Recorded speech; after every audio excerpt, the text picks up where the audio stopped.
Here's another project I did. I am my father's daughter. I'll tell you right now. My dad could do shoe cobbler and fix shoes. So the leather piece that goes to this shoe. Let me take off the other shoe to show you.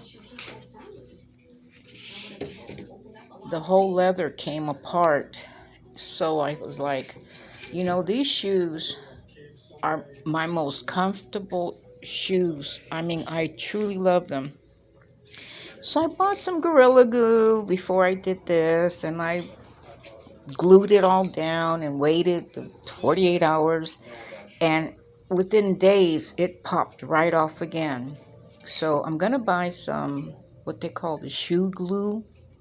And I bought a kit, a leather kit to repair or create wallets. It was very inexpensive.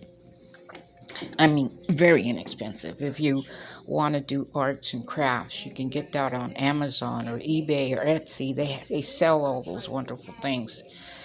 So I got the kit, got the awning, I got the whole thing, and they even give you the wax thread to sew it. So I watched videos on how to do this kind of stitch. Now, it's not perfect. It's just a shoe to wear around the house. But I am my father's daughter. I fix my own shoes. Like I said, I'm interested in the new hobby.